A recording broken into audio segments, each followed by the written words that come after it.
The emergency council session convened in an atmosphere of tension and barely contained panic. News of the assassination attempt had spread through the station within hours, and delegates who had dismissed Ambassador Park's warnings now looked at her with expressions ranging from shame to outright fear.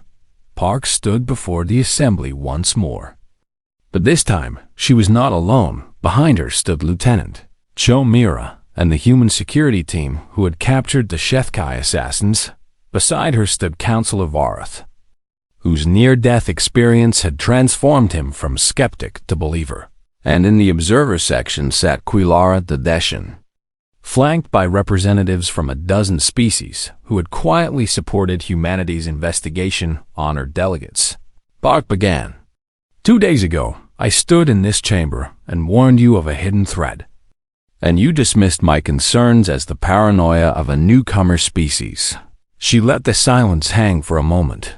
Today I stand before you with 3 captured HFY assassins, a counselor who survived only because humans refused to accept your dismissal, and evidence of corruption that has infected this institution for decades. Councillor Vreth of the Veluxi rose from their platform. This is outrageous, they declared.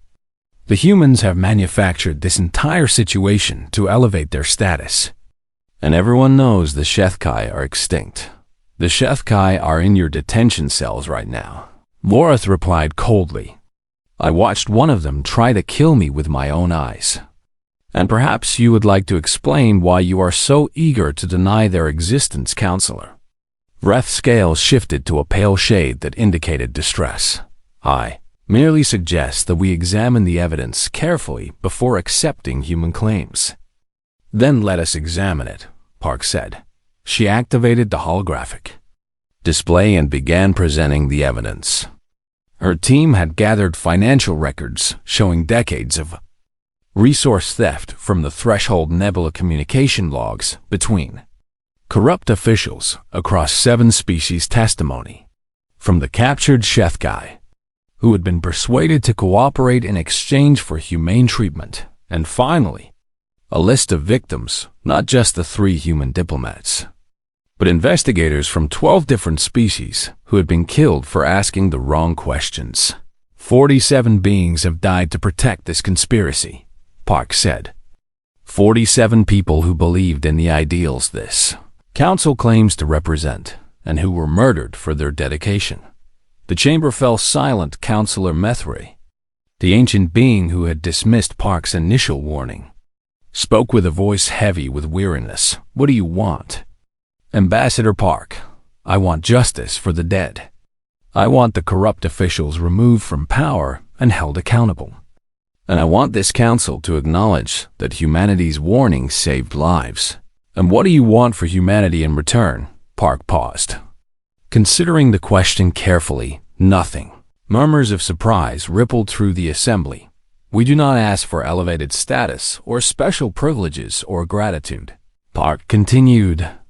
We ask only for a promise that the next time a junior species brings concerns to this body, you will listen instead of dismiss, that you will investigate instead of ignore, and that you will remember this moment when you were tempted to believe that newer means lesser, before anyone could respond.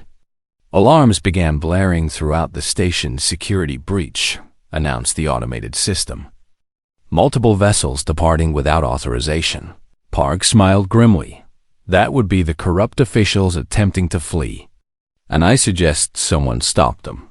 The council erupted in chaos as security forces scrambled to respond, but Commander Beak's voice came through. Park's communicator with calm satisfaction. Ambassador, be advised that human vessels have been monitoring all departure routes since yesterday, and we anticipated this response. How many have you caught? All of them, Ambassador. The data chip transmitted its contents to our intelligence network before the conspirators could intercept it, and we have been tracking their communications ever since. Park felt a weight lift from her shoulders. It was over. The conspiracy that had killed so many and corrupted so much was finally exposed in the hours that followed.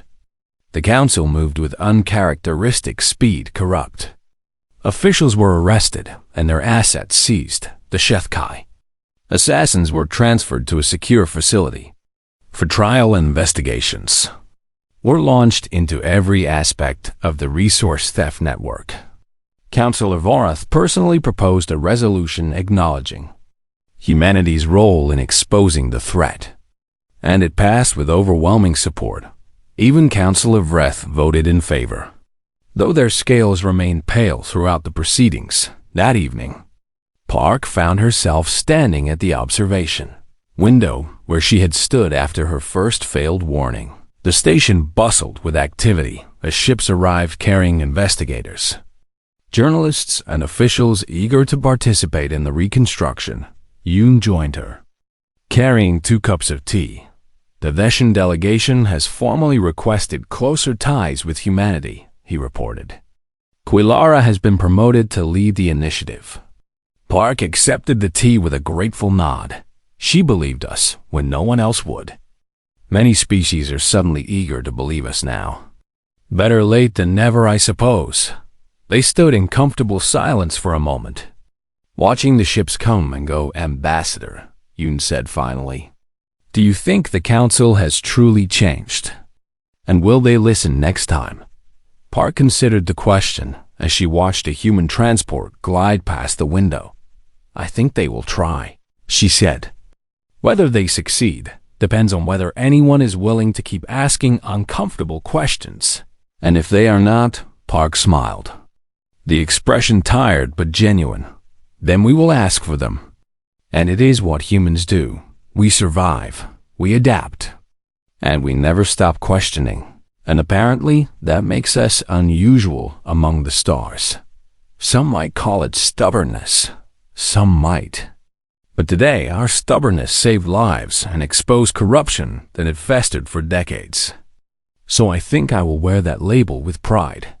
Yoon raised his teacup in a small salute. To stubbornness, then. To stubbornness, Park agreed.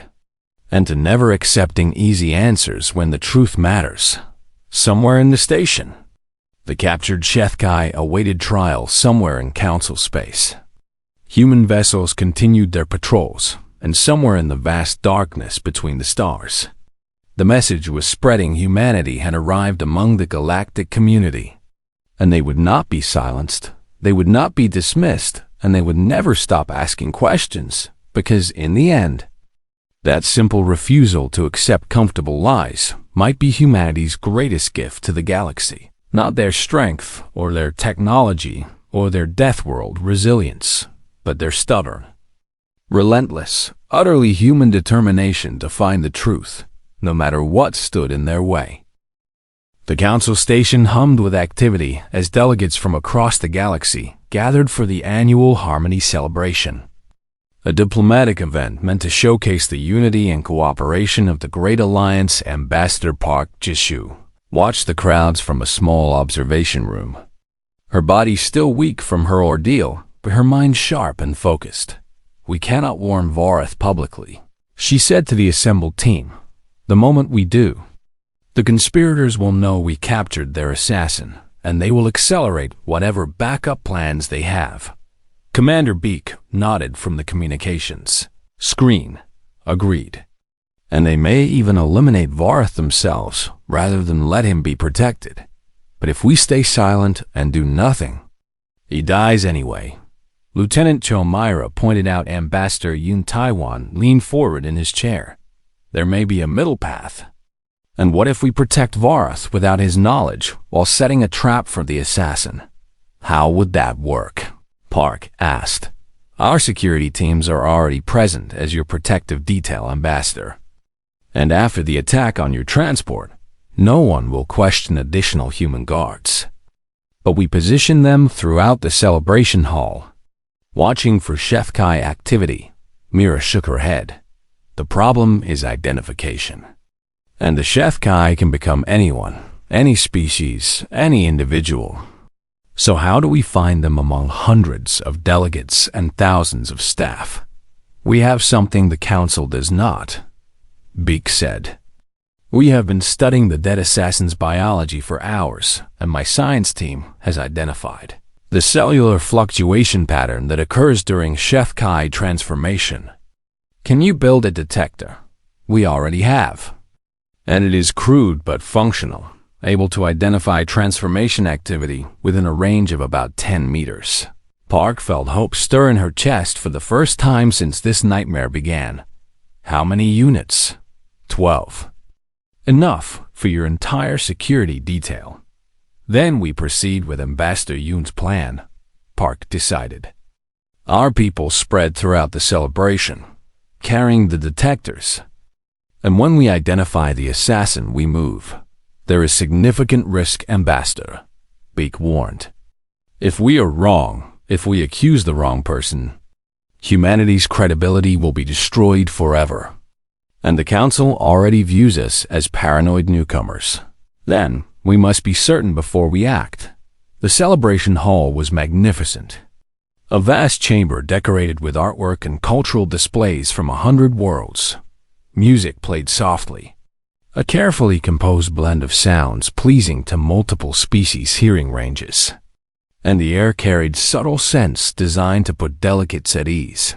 Park moved through the crowd with Yoon at her side, both of them smiling and greeting other diplomats while their security teams spread throughout the room. Each guard carried a detector hidden in their formal attire, scanning constantly for signs of HFY activity. Counselor Varth stood near the central stage, a large and dignified being with blue-scaled skin and 4 arms that he used expressively as he spoke with other senior officials. He had no idea that he had been marked for death. Anything. Park murmured to Yoon, nothing yet. And our teams report normal readings throughout the hall. An hour passed, then 2. And the celebration continued with speeches and performances and elaborate displays of interspecies cooperation. Park began to wonder if the dying assassin had lied. One final act of misdirection to send the humans chasing shadows. Then her communicator vibrated with an urgent signal. Ambassador. This is Sergeant Kang. We have 3 positive readings. Park's heart hammered. Location. Scattered throughout the hall. 1 near the eastern entrance, 1 in the serving staff area, and 1 moving through the crowd toward the stage. 3 HFY, not 1. And they must have anticipated interference and sent multiple assassins to ensure the mission succeeded. Can you identify which one is targeting Varth? Negative, Ambassador. All 3 are maintaining position, likely waiting for an optimal moment. Park scanned the room desperately, searching for any sign that might help. Lieutenant Cho's voice came over the channel. Ambassador, I have an idea, and I have been watching the crowd for the past hour. Go ahead, Lieutenant. These celebration events are long and frankly boring for most attendees, and you can see it in their body language. The subtle signs of restlessness and fatigue and wandering attention. Your point, the HFY, are focused entirely on their mission, and they cannot afford distraction. So they will not display the normal micro-expressions of boredom that everyone else shows. Park understood immediately. You are looking for people who are too attentive. Exactly. And I have been comparing the positive readings with my observations, and Ambassador, I think I have found our primary threat, where the serving staff member carrying the tray of Keth Ari refreshments. Currently 15 meters from Counselor Varth and closing, Park spotted the figure Cho described. A small humanoid in standard service attire, carrying a silver tray. The server moved with perfect grace, eyes fixed on Varth with an intensity that now seemed obvious. All teams converge quietly, Park ordered. Do not alert the target. She began walking toward the server, keeping her pace casual, but her path deliberate. Yoon moved parallel to her, approaching from a different angle. Their security teams closed in from multiple directions, a net slowly tightening around the assassin. The server reached the refreshment station near the stage and paused to rearrange the tray. From this distance, Park could see a thin needle extending from beneath one of the glasses, coated with something that glistened weightly in the light. the neurotoxin, the server turned toward Varath and began walking. Tray extended like an offering. Park broke into a run. Now, her security team moved as one. 8 humans converging on the server from all directions. The HFY saw them coming, and its face began to shift. The disguise melting away as it lunged toward Varath with the poisoned needle, but Cho was faster. She tackled the assassin from the side, driving it to the ground before the needle could reach its target. The tray shattered, glasses spraying across the polished floor, and the HFY thrashed beneath the lieutenant's grip. Chaos erupted in the celebration hall. Delegates screamed and fled while security forces from multiple species rushed toward the disturbance. The other 2 HFY realized their mission had failed and bolted for the exits. But human teams were waiting within minutes. All 3 assassins were in custody. Counselor Varath stood frozen near the stage, staring at the gray-skinned creature that had been moments from ending his life. "What is happening?" he demanded. "What are these things?" Park approached him, breathing hard but standing tall. "These are HFY, Counselor. The species your council declared extinct 3 centuries ago, and they have been killing anyone who threatens a corruption network that reaches the highest levels of the galactic government." She gestured to her team. "Humanity tried to warn you, and now we have saved your life. Perhaps now you will listen." As security forces secured the assassins, one of Cho's soldiers called out, "Lieutenant." The 3rd assassin was carrying something. He held up a small data chip that pulsed with faint light. "Looks like a communication device." And it just transmitted something. Cho took the chip and examined it. It contains names: Ambassador, financial records, communication logs, everything we need to expose the entire conspiracy.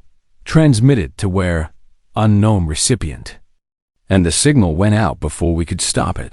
Park felt a chill despite her victory. Someone else now knew everything the humans knew. Whether that was good or bad remained to be seen.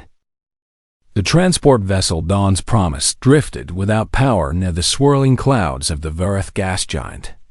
Its hull intact, but its systems dead. Lieutenant Cho Mira studied the ship through the viewport of her assault shuttle and felt her stomach tighten with worry. No visible damage. She reported to her team. Whatever happened was internal. "Gas attack most likely," said Sergeant Kang Dahan, checking his weapon for the 3rd time. "Knock out the crew and take your time with the target." Myra nodded and turned to address her 8-person rapid response team. "We going fast and quiet. And primary objective is Ambassador Park. Secondary is securing any survivors. And tertiary is capturing whoever did this. Rules of engagement, Lieutenant. Non-lethal if possible.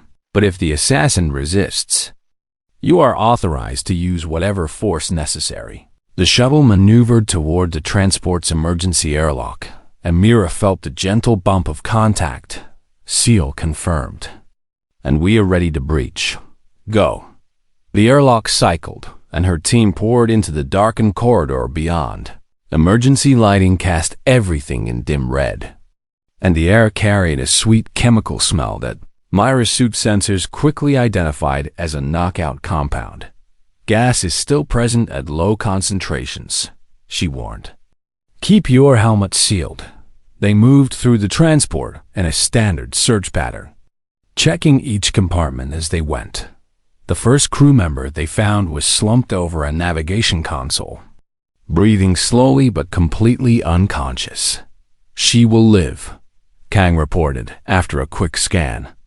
"But she will be out for hours." They found more crew in similar states throughout the ship. 7 in total, all alive but deeply sedated. But no Ambassador Park, Lieutenant. "I found something," called Private Usira from the cargo section. Myra hurried to join her and found the private standing before a sealed cargo bay door. "Someone has welded this shut from the outside," Sira said, pointing to the fresh metal seams around the frame. "And someone inside has been pounding on it," Kang added. indicating the dents visible in the door's surface. Myra pressed the emergency communication panel beside the door. "Ambassador Park, can you hear me?" A weak voice responded, barely audible through the thick metal. "Who is there?" "Lieutenant Cho Myra, Human Rapid Response Team. And we are here to rescue you, Ambassador. Thank the stars." Park's voice cracked with relief. "The air in here is getting thin. We will have you out in minutes. Just hold on." Myra turned to her team, Sergeant Kang. "Get cutting equipment and open this door. Sierra, watch our backs. And everyone else continue searching, because the assassin may still be aboard." As Kang began work on the welded seams, Myra studied the corridor around her. The assassin had gassed the crew, locked the ambassador in a cargo bay to suffocate slowly, and then what escaped in a shuttle perhaps. But the transport's small craft were all still in their berths, which meant the killer was still here. "Lieutenant," one of her soldiers called over the communicator, "I found another unconscious crew member. But something is strange." "What do you mean?" "I scanned him twice, and the genetic readings do not match the crew manifest." Myra felt ice run down her spine.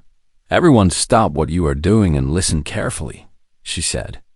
"We have a HFY shapeshifter aboard, and they can perfectly mimic any species, including human." Silence fell over the communication channel. "How do we identify them?" Kang asked. His cutting torch pausing. Myra thought quickly the briefing from Commander Beak had mentioned the HFY's abilities and limitations. Their mimicry was perfect in almost every way, but it required intense concentration and sophisticated sensory processing to maintain.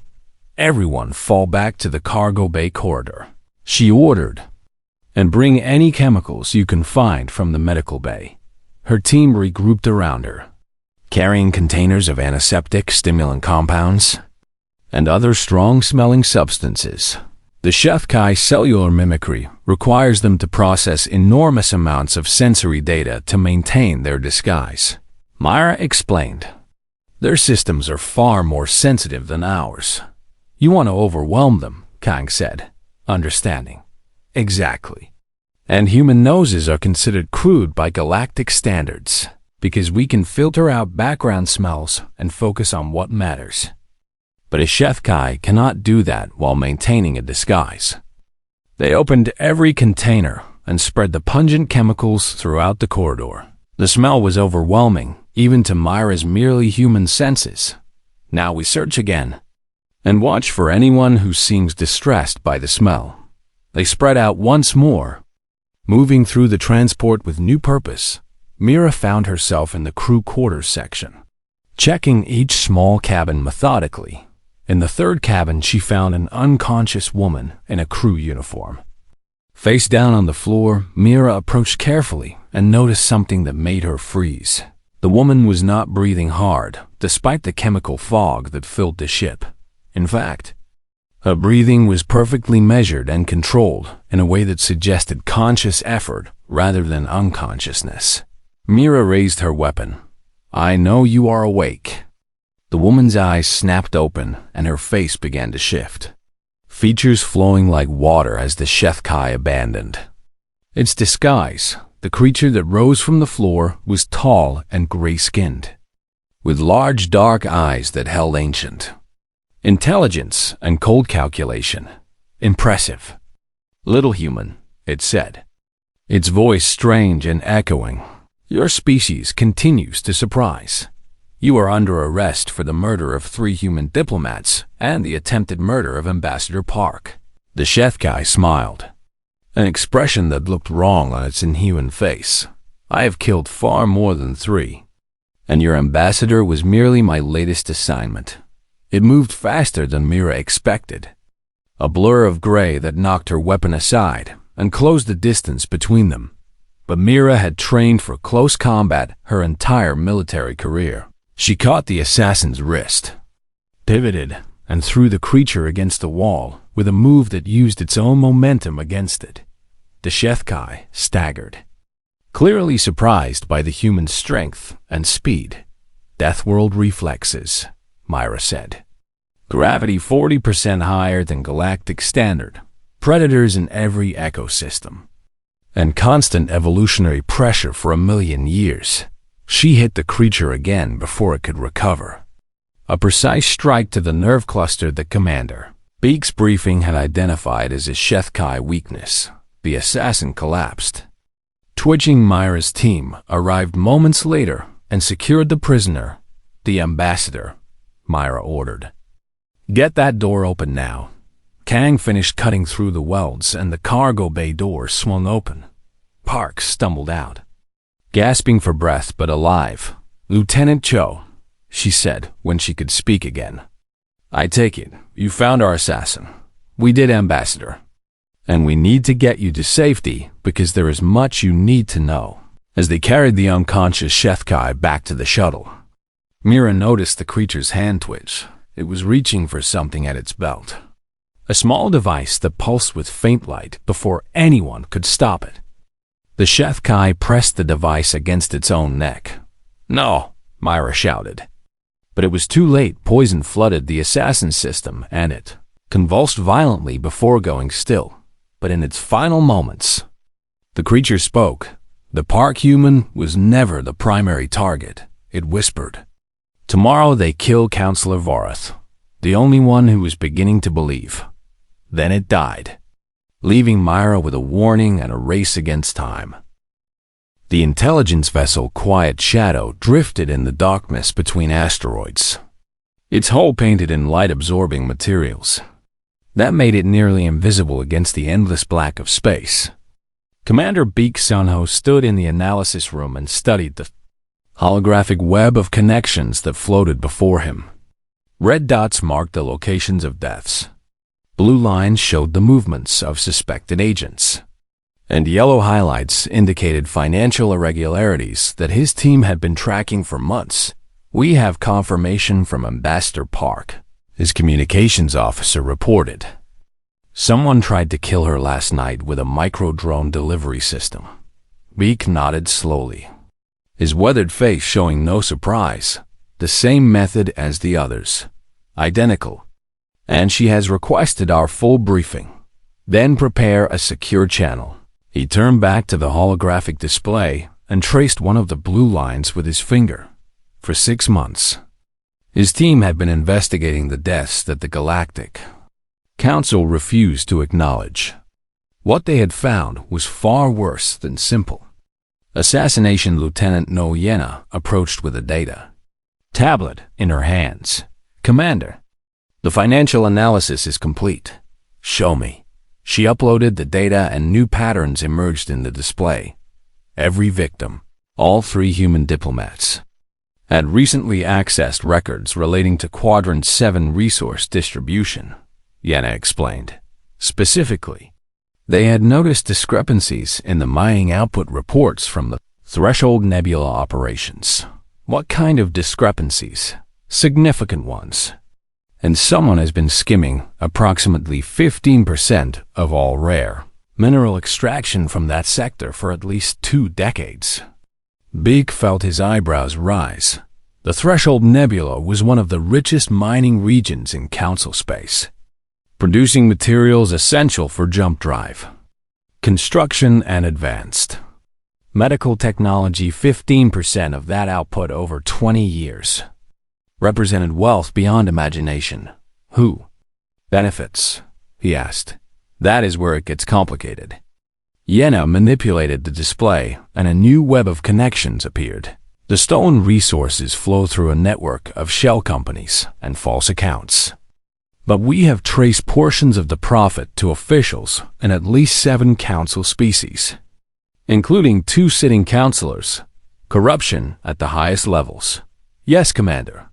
And anyone who stumbles onto the evidence dies. Beak walked around the display, examining it from different angles. But why target humans specifically? And we are not the only investigators who might find these records. We are not, Yena agreed. In fact, I found evidence that 12 non-human investigators have also died under suspicious circumstances over the past 5 years. All of them looking into financial irregularities in the same Sector. So humans are not being targeted because we are human. No, Commander. We are being targeted because we keep asking questions after being told to stop. And apparently that makes us unusual. Deke allowed himself a small smile. The other species accept official explanations more readily. Most do.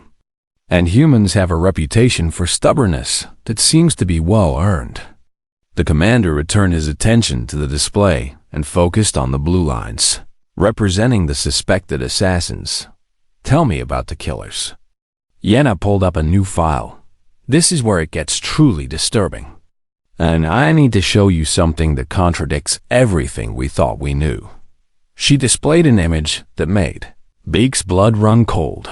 It was an old recording, centuries old based on the visual quality, showing a bipedal creature with smooth gray skin and features that seemed to shift and flow like water.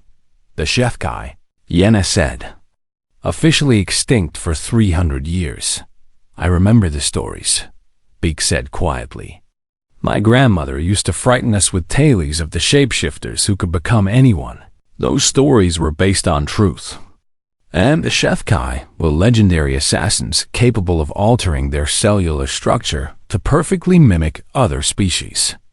Not just appearance, but scent, voice, and even genetic markers on surface scans.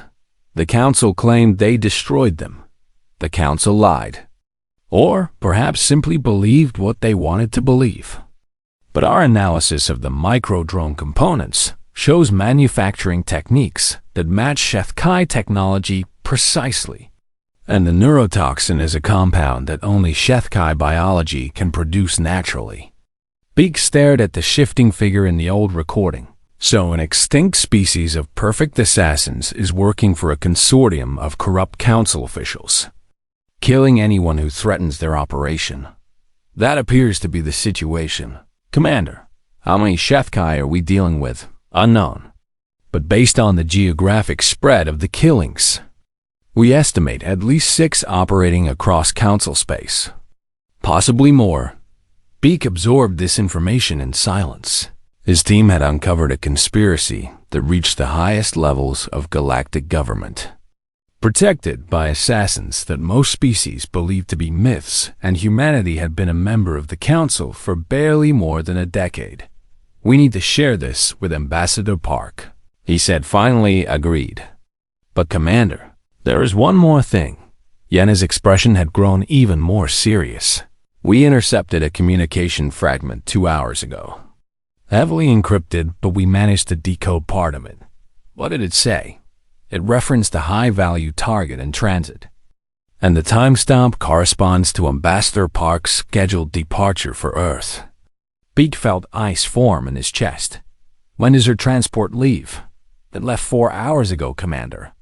He turned and ran for the bridge. Get me a connection to her vessel now.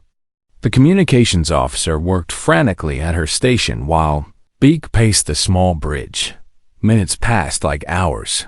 Commander, I cannot reach the transport, and their beacon went dark approximately 90 minutes ago near the Verith gas giant.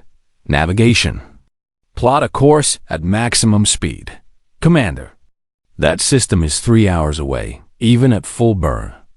Beak gripped the edge of the command console. Then we had better start now, and send an alert to every human vessel in the sector. As the quiet shadow surged forward into the darkness, Beak could only hope they would not be too late. Ambassador Park was carrying all the evidence they had gathered, all the proof they needed to expose the conspiracy. If the HFY killed her, everything they had worked for would die with her, and the Council would continue to ignore the assassins in their midst. While more innocent people died, Beak refused to let that happen. He had dedicated his life to protecting humanity's place among the stars. And he would not fail now, not when they were finally close to the truth. Ambassador Park Jizu stood before the Galactic Council and felt the weight of 100 alien eyes upon her.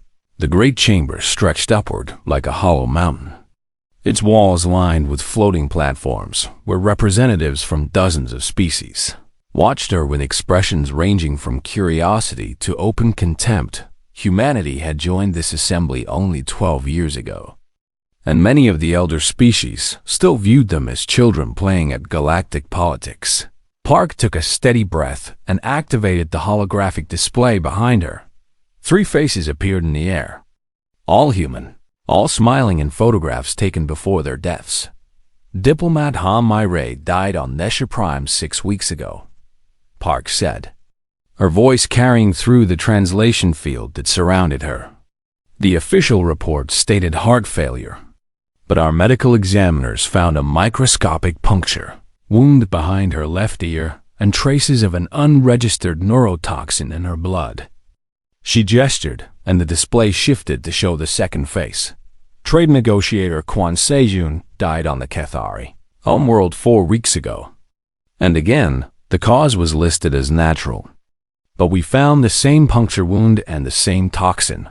The third face enlarged security attachment. GA died on this very station 2 weeks ago. And the pattern was identical. Park let the silence hang for a moment before continuing. 3 humans. 3 different worlds. 3 deaths that were ruled accidental or natural. But all 3 killed by the same method and the same poison. She said, "Someone is hunting us. And I believe they are operating freely within council space." A ripple of murmurs passed through the chamber. The Veluxy representative, a tall being with iridescent scales and 4 arms, rose from their platform with a sound like rustling leaves. "Ambassador Park," the Veluxy said, their translator rendering the words in a tone of patient condescension. "Humanity is new to the dangers of space travel, and your species has not yet adapted to the environmental challenges that more established peoples navigate easily."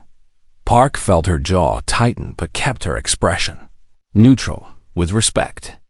"Counselor Vreth, our medical technology is quite capable of distinguishing between environmental stress and assassination. Is it though?" Vreth replied.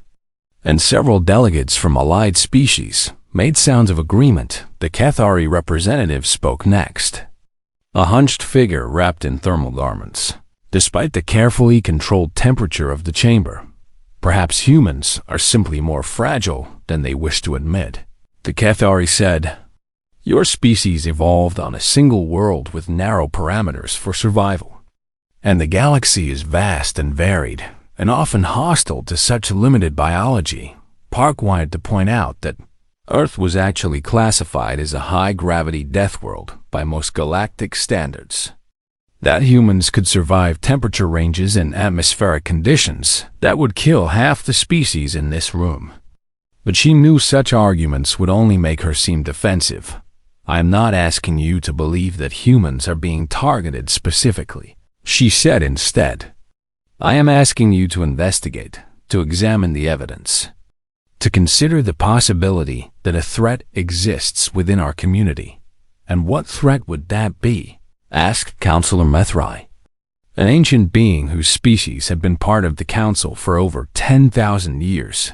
"I do not know yet," Park admitted, "but someone killed 3 of my people, and I intend to find out who and why."